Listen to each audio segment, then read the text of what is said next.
বিশ্বনবী ডেকে বলেন, যে ব্যক্তির আমল ভালো, মৃত্যুর সঙ্গে সঙ্গে আল্লাহ পাক তার কবরটাকে জান্নাতের টুকরা বানায়া দেয়। বলুন সুবহানাল্লাহ।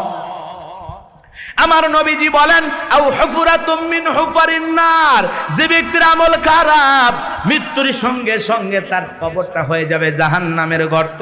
কেউ যদি গুনাহ নিয়ে কবরে যায়, ওই কবরের ডানে মাটি বামে চলে যাবে, বামের মাটি ডানে চলে যাবে, এমন জোরে চাপ দেবে বাজান, এক পাজরের হাড় অন্য পাজরের ভিতরে ঢুকে যাবে।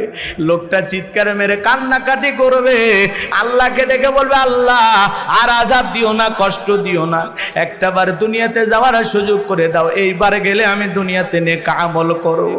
এ বাজান, আসার আর কোনো সুযোগ নাই।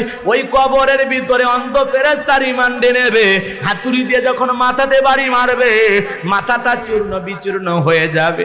বিষাক্ত সাপ যদি একবার সবল মারে, পা থেকে মাথা পর্যন্ত বিষের যন্ত্রণায় দেহটা ছটফট করবে। ওই কবর বড় কঠিন জায়গা, ওই কবরে আপনাকে আমাকে একা একা থাকতে হবে বাজান।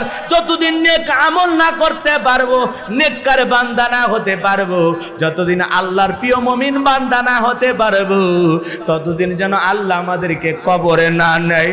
ওই কবরে যাওয়ার আগে আল্লাহ পাক যেন আমাদের সবাইকে নেক আমলের সাথে নিয়ে যাওয়ার তৌফিক দান করেন। জোরে বলেন আমিন।